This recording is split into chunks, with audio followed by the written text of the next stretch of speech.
Топ-3. Глава Ингушетии занимает одну из лидирующих позиций в списке лучших руководителей субъектов.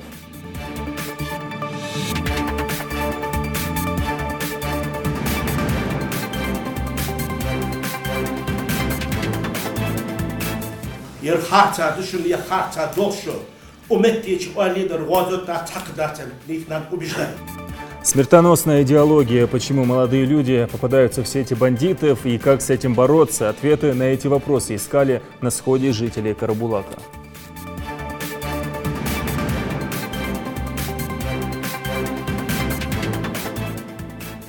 Выписывают мне лекарства, назначение делают. Каков уровень сахара в вашей крови? Это выясняли в эндокринологическом диспансере. Там прошла акция, посвященная борьбе с диабетом.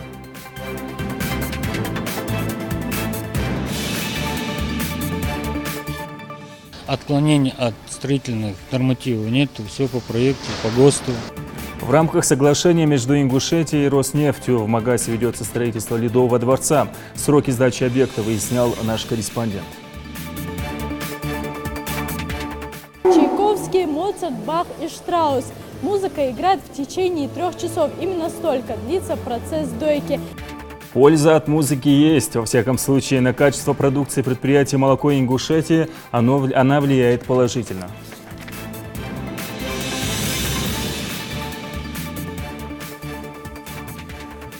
На телеканале Ингушетия информационная программа «Новости-24». В студии Амирхан Зортов. Здравствуйте. Глава Ингушетии вошел в тройку лучших руководителей региона СКФО. Такие результаты за октябрь подвел медиарейтинг «Медиалогия».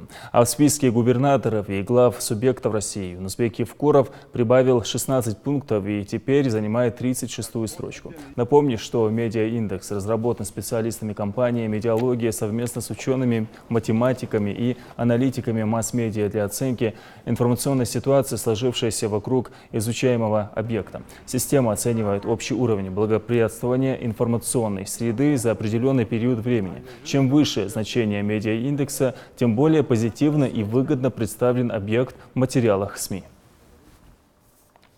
Нападение на пост в Яндере говорилось на встрече жителей Карабулака.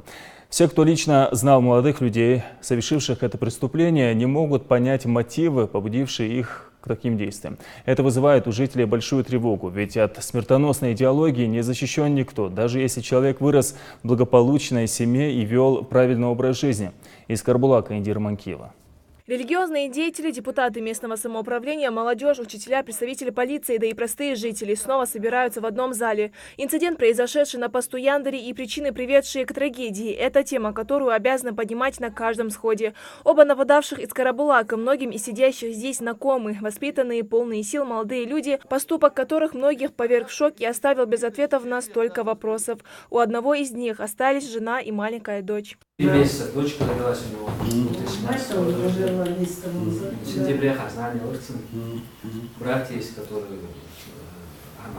на заработки ездил. Маленький ребенок у него. Да, 3 месяца. Что могло повлиять на людей, о которых вспоминают как о законопослушных гражданах? Над этим вопросом Магомед Албаков, как, впрочем, наверное, и вся республика, не раз задумывался.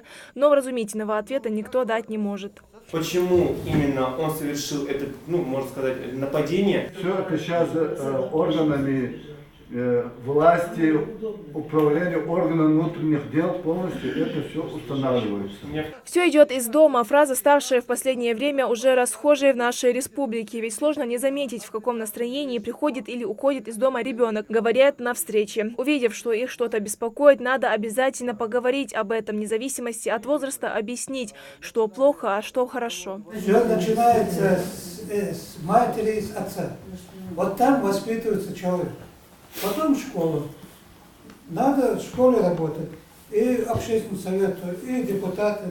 Давайте составим план график работы и будем работать со школами, с ребятами, будем встречаться, беседовать с ними. Школьные психологи и религиозные деятели, в их руках на сегодня ключ к правильному воспитанию подрастающего поколения, уверены собравшиеся. Имамы мечетей должны на наглядных примерах учить молодежь выбирать правильные приоритеты в жизни, а главное не делить их на группы в зависимости от религиозных взглядов. Всевышний один, и правильный путь к его довольству должен быть только один. Надо убедительно доказать, убедительно.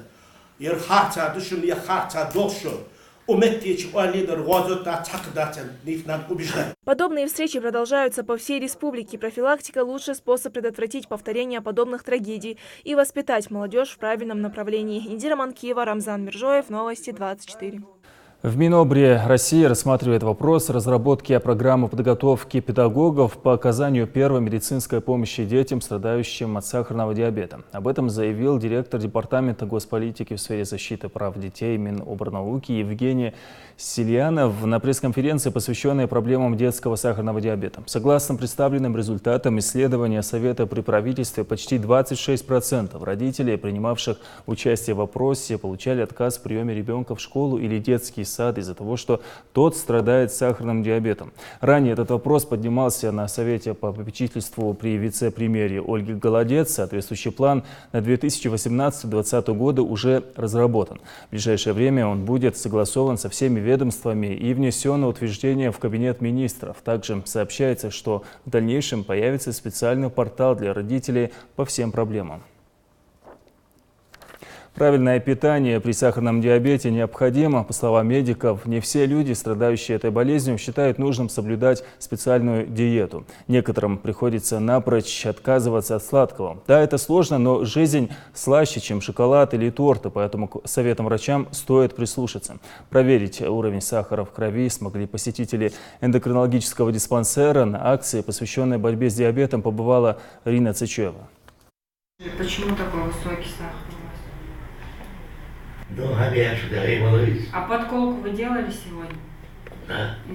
У Абукара Майсагова врачи 17 лет назад выявили высокий уровень глюкозы в крови. Мужчине сразу поставили диагноз – сахарный диабет. Из-за высоких показателей его перевели на инъекцию инсулина. Вот и сегодня в рамках акции на приеме у врача аппарат показывает отметку 14. Абукар старается держать показатели сахара на контроле, но, видимо, сегодня перенервничал или сел лишнего. Выписывают мне лекарства. Назначение делают. Мне дали вот совет и дневник завести. Я буду это выполнять, как мне сказали. И через неделю принесу результат. Тогда врачи решат, как мне быть дальше. Сахарный диабет делится на два вида – инсулинозависимый и диабет второго типа. Пациентам в последнем случае прописывают лечение с помощью медикаментов. Симптомы сахарного диабета бывают самые разные. В основном это сухость во рту, зуд кожных покровов и боли в области нижних конечностей. Акция, приуроченная ко дню борьбы с сахарным диабетом, призвана выявить заболевание на ранних стадиях. Любой желающий в рамках этой акции может прийти сюда, в кабинет эндокринолога, сдать свою кровь и узнать, есть ли глюкоза.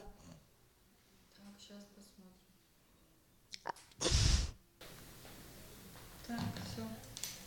Держите. 5,7. Нормальный уровень гликемии у вас. На сегодняшний день количество больных сахарным диабетом в республике составляет более 6 тысяч человек. Многие из этого числа находятся в риске осложнений. Все пациенты 3 месяца один раз проходят исследование в полном спектре. И кроме того, ежемесячно посещают всех врачей, имеется в виду узких специалистов, это невролога, кардиолога, хирурга-педиатра, офтальмолога для выявления осложнений или проведения профилактических мероприятий сахарного диабета. В эндокринологическом диспансере работает школа правильного питания, которая в основном направлена на работу с пациентами, болеющими сахарным диабетом. Именно такой группе лиц важно соблюдать специальную диету. Из диеты желательно ограничивать жирные сорта мяса, курицы, творог, сметану домашнюю, исключить из рациона питания желательно из фруктов бананы и виноград, из хлебобулочные изделия, ну и так далее. В основном без ограничений можно употреблять все овощи и каши. Конечно, устоять от соблазна и не съесть лишний кусочек пирога иной раз бывает очень трудно. Но болеющим сахарным диабетом лишние калории приносят только вред. Но так или иначе, диабет – это не приговор, а образ жизни. И при правильном лечении и поддержке своего организма ваше самочувствие может быть прекрасным. Рина Цычева, Рамзан Миржоев. Новости 24. В Минтруде России рассмотрят возможность сокращения продолжительности рабочей недели для некурящих граждан с 40 до 35 часов. Дело в том, что Экономические потери России за курение составляют около 3% ВВП. Органы государственной власти намерены разработать методы стимулирования отказа граждан от курения. Такие меры должны положительно сказаться и на экономике страны, и на здоровье населения. Повышению грамотности налогоплательщиков способствуют Дни открытых дверей, считает налоговой службе. В ведомстве дважды в год знакомят граждан с порядком отчисления, уплаты налога в ставках и льготах. В общем, специалисты дают ответы на все вопросы. Материал Светланы Томовой. Для того, чтобы сняться с учета, вам нужно написать заявление, оплатить госпошлину. В течение 5 рабочих дней вас снимут с учета. Оплатить страховые взносы, оформить ИНН или зарегистрировать ИП. В день открытых дверей жители с утра наведываются в межрайонную налоговую инспекцию. Сотрудники налоговых органов сегодня помогли сориентироваться в особенностях налогообложения имущества, разобраться в конкретных ситуациях, а также ответили на вопросы о том, кто должен платить имущественные налоги и в какие сроки, какие ставки и льготы применяются в конкретном муниципальном образовании. Ну и, конечно, подробно объяснили, какие права и обязанности имеют налогоплательщики. Разобраться в налоговых нюансах – главная цель таких мероприятий. Прием ведут во всех республиканских инспекциях. За день офис налоговой службы посещает не 1 десяток людей, а иногда доходит до сотни. Но, как правило, в дни открытых дверей клиентов у ведомства становится в несколько раз больше. Многие налогоплательщики открыли личные кабинеты. Мы рекомендуем пользоваться данным электронным сервисом, так как он очень удобен для налогоплательщиков. В нем можно увидеть уведомления о начисленных, уплаченных суммах платежей, все ваши налоги, обращаться в налоговую без личного визита, без непосредственного визита и многое другое. Специалисты ведомства рассказывают посетителям и об изменениях в законодательстве. Например, Азамат Картоев сегодня узнал насчет срока уплаты налогов, который теперь перенесен на 1 декабря. Помимо всего прочего, Азамат пришел оплатить налог на имущество и транспортное средство. У меня транспорт в республике, я в квартире в Саратове. Я хотел узнать, как я могу оплатить налог за квартиру в Саратове. Мне предложили открыть личный кабинет налоговый. Вот я написал заявление, сейчас открою личный кабинет. Надеюсь оплатить через Сбербанк онлайн. Налог дает лето дело. Лето налог дает. Транспортные налоги делают лето налоги. Дни открытых дверей проводятся налоговой службой дважды в год, весной и осенью. Клиенты ведомства уже оценили все преимущества этих мероприятий. С каждым годом активность и грамотность налогоплательщиков республики растет, а вопросы по предоставлению налоговых льгот задают все чаще. Светлана Томова, Хаваш Гойгов, Новости 24. Сегодня Международный день слепых. 13 ноября в 1745 году в этот день во Франции родился Валентин Гаюи, известный педагог, основавший в Париже, в Петербурге несколько школ и предприятий для слепых. В Ингушетии уделяется особое внимание этой категории людей. Помимо центра для незрячих и слабовидящих граждан, в регионе открыт первый на Северном Кавказе медресе для слепых. В регионе создано целое движение, цель которого – интеграция людей, страдающих этим недугом. Слепые и слабовидящие граждане Ингушетии играют в футбол, изучают Коран по методу Брайля, выставляют свои картины на выставках и работают в разных сферах. Эта дата отмечается для того, чтобы напомнить обществу о проблемах и нуждах слепых и слабовидящих людей. В Магасе ведется строительство крупного спортивного объекта «Ледовый дворец», результат 20-го Петербургского экономического форума. Там и было достигнуто соглашение между Ингушетией и компанией «Роснефть» о строительстве этого объекта. Его начали возводить в прошлом году, в настоящее время в здании ведутся отделочные работы. Слово нашему корреспонденту.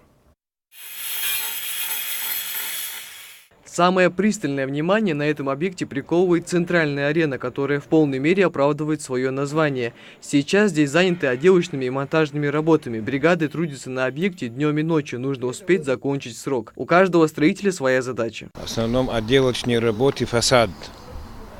И вот здесь сейчас вот цокольная часть, что есть, вот краец сделали, покрасили. Помимо всего прочего, арену планируется оснастить профессиональным спортивным освещением. Уже сейчас находиться в этом огромном помещении довольно холодно. Температура опустится гораздо ниже нуля после того, как зальют лед. Строительство дворца начато в прошлом году. Средства на возведение объекта выделены в рамках дополнительного соглашения между Ингушетией и компанией «Роснефть», заключенного в ходе 20-го Петербургского международного экономического форума.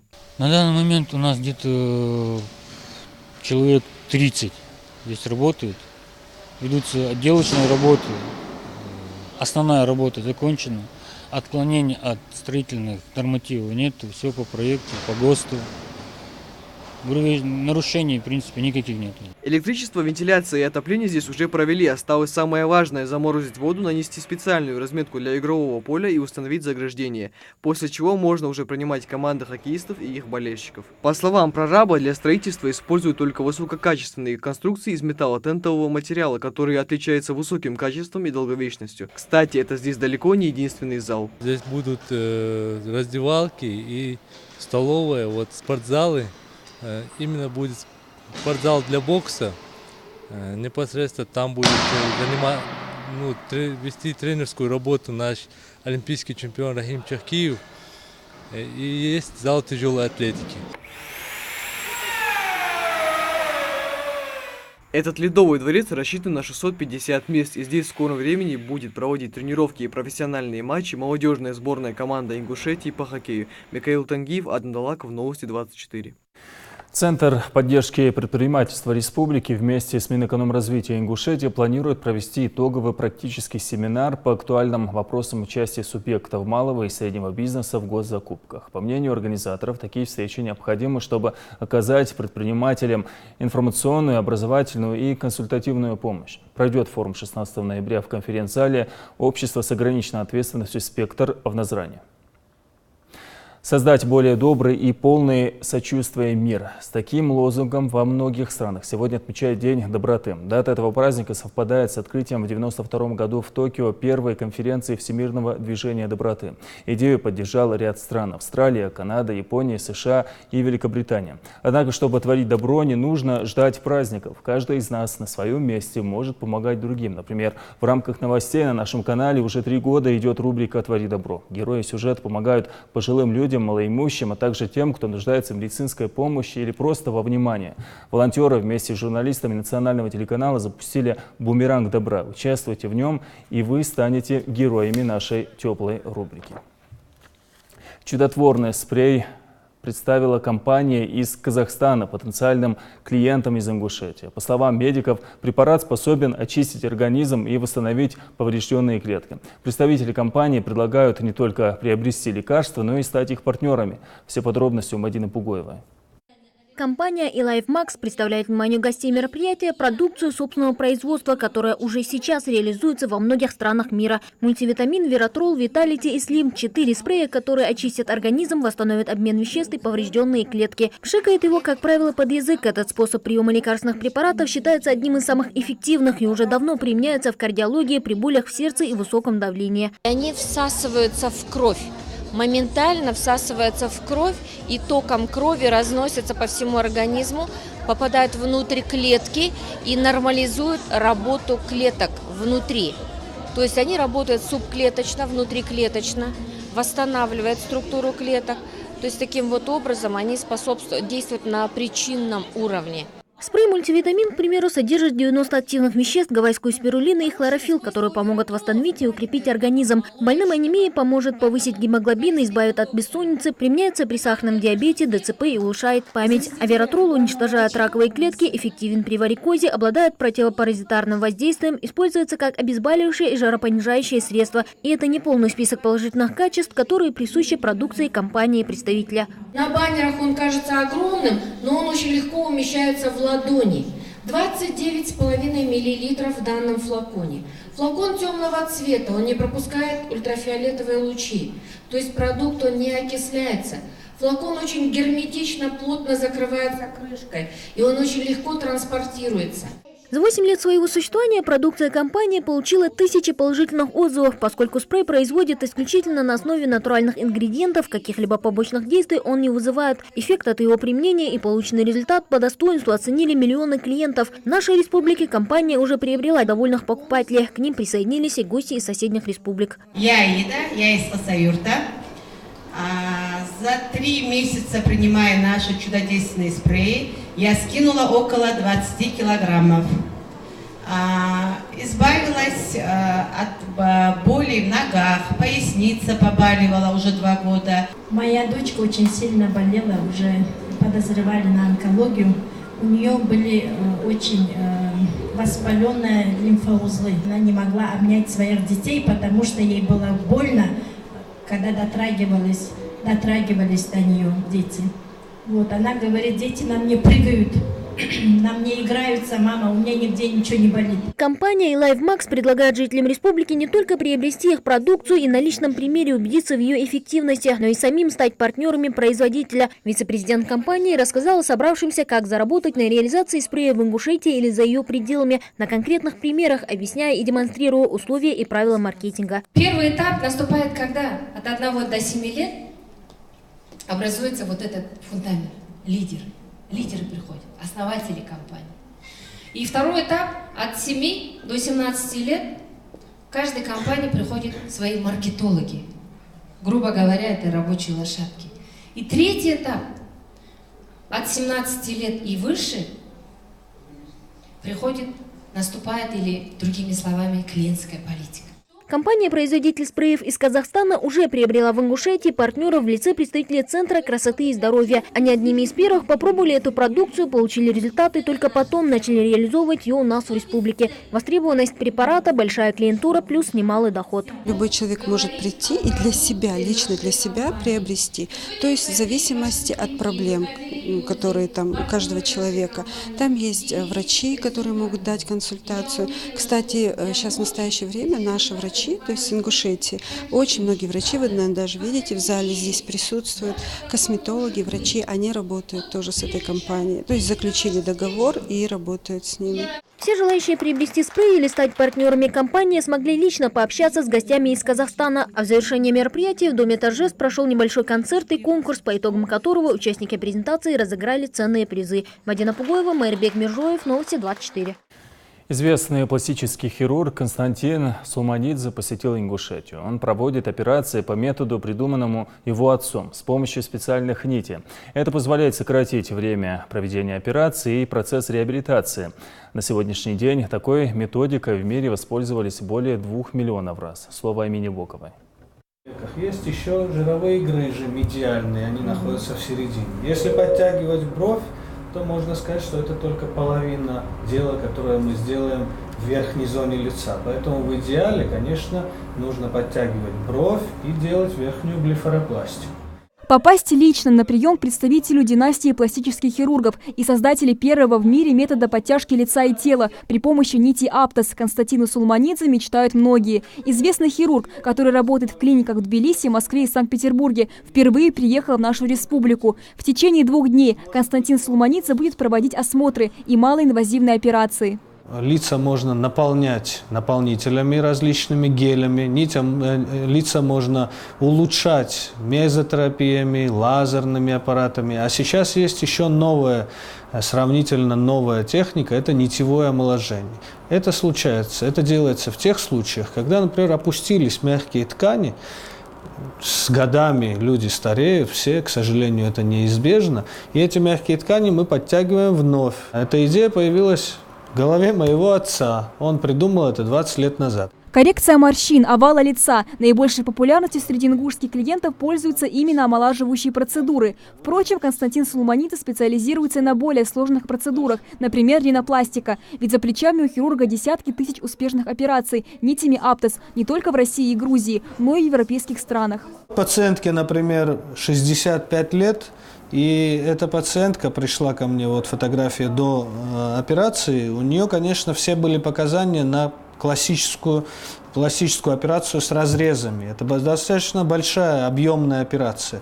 Но только лишь нитями я смог улучшить ей лицо И вот она мне присылала свои фотографии, довольная, счастливая, уже через полгода. То есть овал лица совершенно изменился, он стал намного более приятный. В этот визит Константин Сулуманидзе будет проводить только малоинвазивные операции, не требующие общего наркоза, а также консультации пациентов, желающих сделать ринопластику и более сложные операции. Оперировать таких пациентов хирург собирается только в следующий свой визит. График уже расписан. Впрочем, желающих прибегнуть к методу Сулуманидзе не обязательно ждать приезда пластического хирурга. Все сотрудники ВИП-клиники Амина проходили специальное обучение и стажировку, и сейчас успешно проводят операции нитями Аптос. Правда, как и любое хирургическое вмешательство, нити Аптос имеют свои противопоказания. Обычно это женщины от 40 до 55, хотя бывают и более старшие, и более молодые. Очень часто. Сегодня было много достаточно молодых пациентов. Некоторым я отказываю, потому что они и так молодые и красивые. А некоторым я отказываю, потому что нити уже не смогут справиться с их проблемами, и тут нужна хирургическая операция. Конечно, тут нужна консультация со мной или консультация с другим доктором. Также пациентам ВИП-клиники Амина, которые специализируются на эстетической медицине, доступны ряд других процедур, в том числе лазерная эпиляция, омоложение, удаление шрамов и рубцов, лазерное удаление новообразований, пигментных пятен, лечение акне, волос и аппаратные методы коррекции фигуры. Амина Бокова, Марбек Миржоев, Новости 24. Малгобекские борцы готовятся к предстоящему чемпионату Азии по вольной борьбе.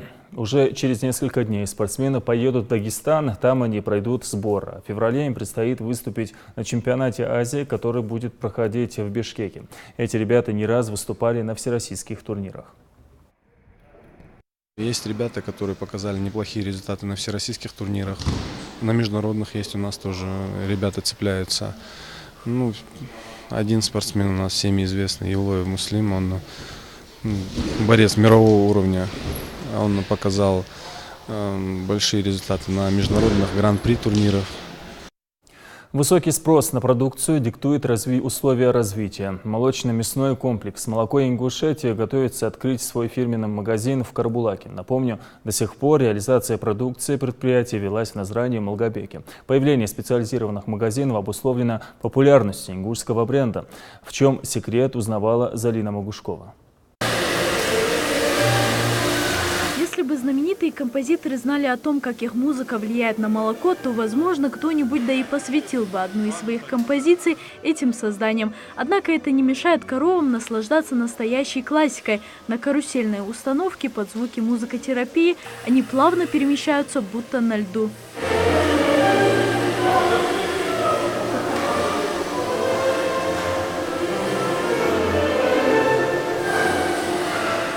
Коровы не слушают новомодную музыку. В их список музыкальных жанров, направлений и стилей не входит хип-хоп, шансон или тем более рок. Тонкий вкус этих черно-белых созданий предпочитает более гармоничную музыку. Именно поэтому фермеры при каждой дойке коров устраивают симфонические концерты. Ценители классики слушают музыку таких композиторов, как Чайковский, Моцарт, Бах и Штраус. Музыка играет в течение 3 часов. Именно столько длится процесс дойки. Порой даже кажется, что коровы подпевают своим мычанием.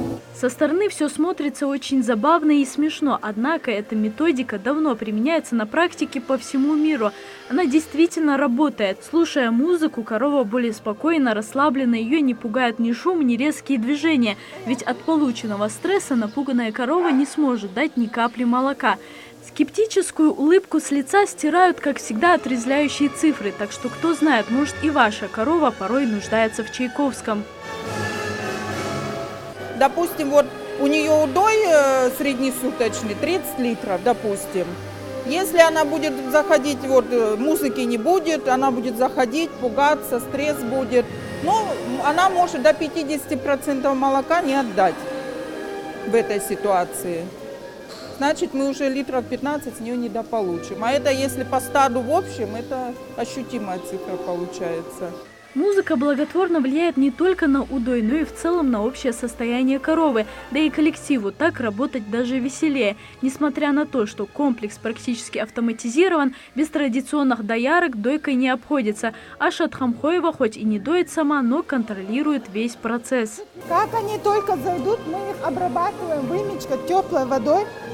Все 4 струечки сдаиваем и одеваем в свой аппарат. При выходе она там додаивается. При выходе мы макаем мед, обрабатываем, и наши коровы выходят.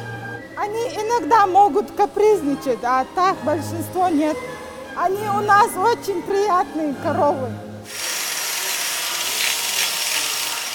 Тем временем культурно просвещенные коровы направляются на косметические процедуры. С помощью фиксирующего аппарата мастер делает им педикюр.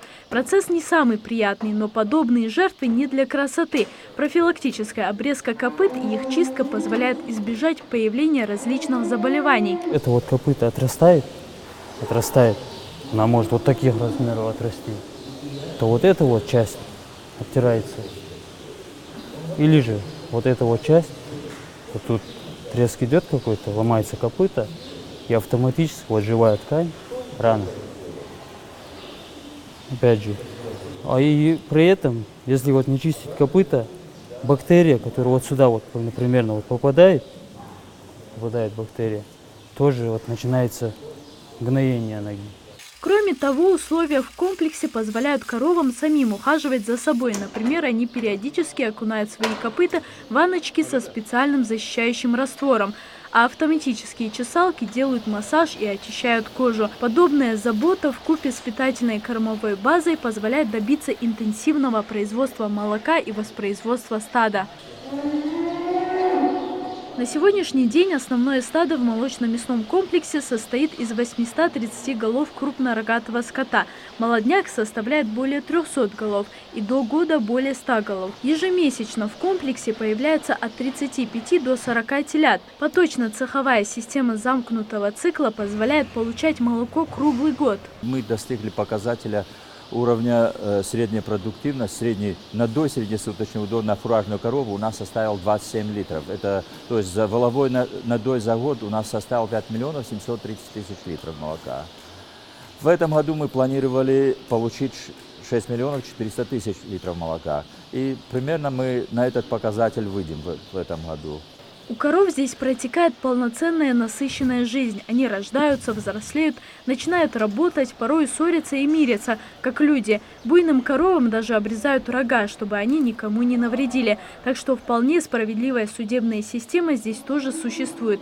В конечном счете коробки с готовой продукцией появляются на полках специализированных магазинов. Теперь уже кажется, что в них не просто молоко, а вся жизнь со всеми ее аспектами.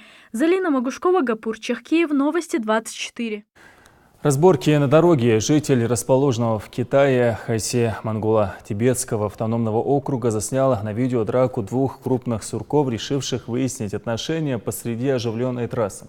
Размахивающие лапками грузины были похожи на настоящих боксеров на ринге, однако причина драки так и осталась неизвестной. Сурки прыгали на задних лапах, нанося точные удары в мордочки друг другу. Водители настолько были заворожены увиденным, что на дороге тут же образовалась пробка. К сожалению, любопытных прохожих драка закончилась через минуту. Видимо, почуяв пристальное к себе внимание, сурки заключили временное перемирие и убежали. Такой была информационная картина уходящего дня. Увидимся завтра в 21 час. Всего доброго.